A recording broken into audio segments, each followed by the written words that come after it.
For the first 2 years of my YouTube channel, I was working full-time as a consultant, traveling about 50% of the year in the United States. My day started about 6:30 a.m. I had to drive an hour to work. When I got to work, I had to work 8 hours and hope I didn't have to stay any longer. Then I had to drive back an hour from work, traditionally taking a little bit longer due to rush hour traffic and such. Exercise, then cook dinner, then get ready for the next day, essentially. And it seemed like I was just going to restart the process, preparing for the next day, and doing it every single day going forward. It really seemed impossible to find time to work on YouTube content creation. And even now, while trying to build a series of online businesses and managing a team of 5, I still seem to find some time to create YouTube content. So in this video, I'm going to share what worked and what I found helpful to kind of organize yourself and speed up the automation within each of those steps. I hope you find it helpful, and hopefully you can learn a thing or two and we can learn together. One thing I've learned from one of my closest mentors and coaches is video creation is just like anything else. It's a series of process steps. In this case, 5 macro level process steps. The first one being idea generation.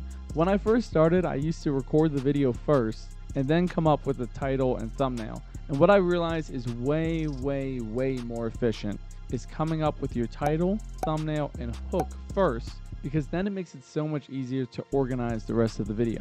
You see, how you make an engaging video is you match someone's expectation with reality. And if you start with their expectation, the thing they see first, the thumbnail and the title, it's a lot easier to make a video that corresponds with that thumbnail and that title. The opposite way, you essentially have to record the whole video and say, what would be the best title for this or the best thumbnail for this? And they don't often align with each other. Someone clicks on your video expecting one thing and gets another. So a huge pointer, if you take one thing away from this video, is first you want to create your title, your thumbnail, and your hook.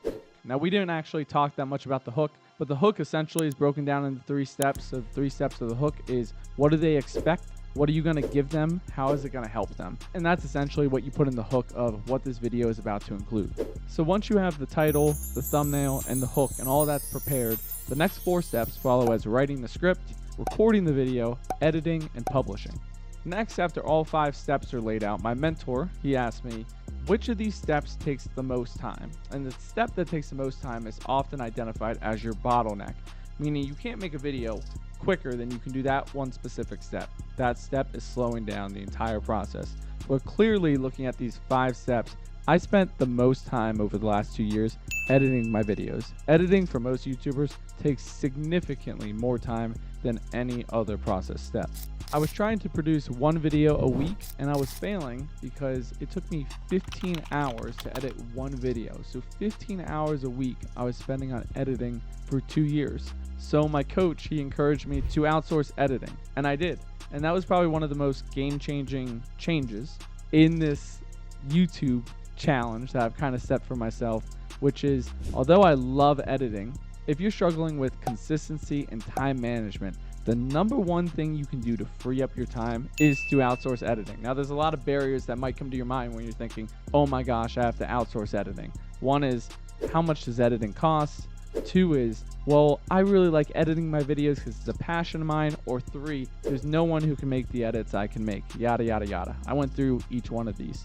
For the first one, having the worry that we might not have enough money, or our YouTube channel making enough money to outsource editing. Even when my YouTube channel wasn't making money, I outsourced editing. And that's because you want to look at the dollar value of your time. So let's say at the time as a consultant, I was making 20 bucks an hour.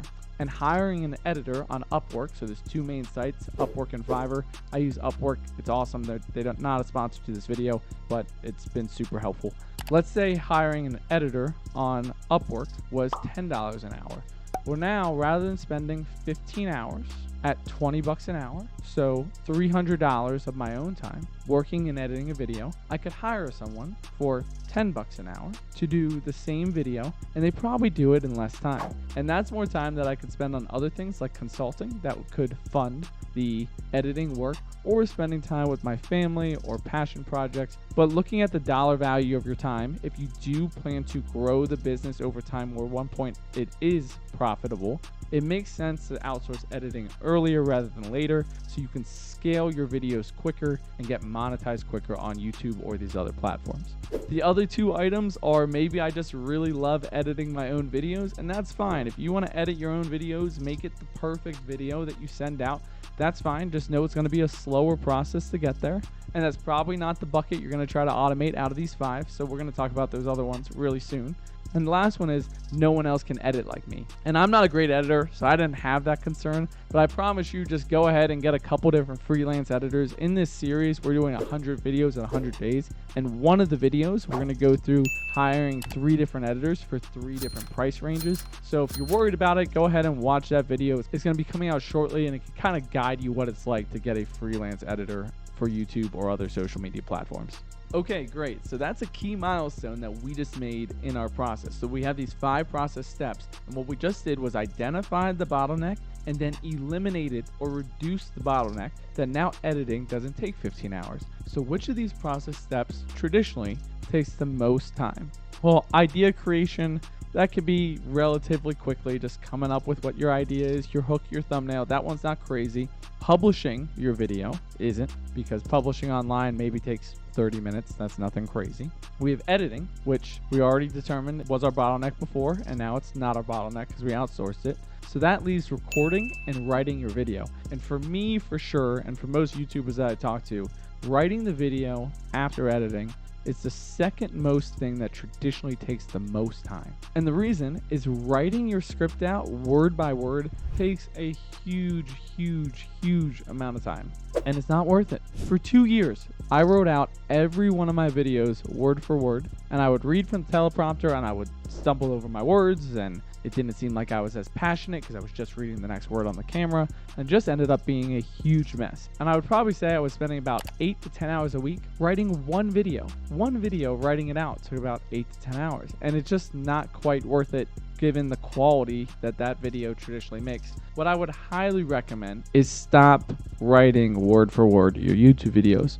What I would highly recommend is, rather than writing out your YouTube videos word for word, bullet point them, because you can reference your bullet points and speak to them hopefully pretty clearly. If you're making YouTube content online and sharing that content with others and asking them to trust your judgment, you should be skilled enough in that category that you shouldn't have to read word for word. You should have a lot of things to talk about that make you comfortable speaking to that topic. So change the process from going word to word to doing bullet points. This probably reduces the time it takes to write a video from 8 to 10 hours to maybe 2 to 3 hours if you change the order and structure it a couple of different ways. And at the end of the day, the video that you're making, like this one, is going to be transparent, it's going to be off the top of your head, and it's going to be the content that you truly think is important to share with your viewers.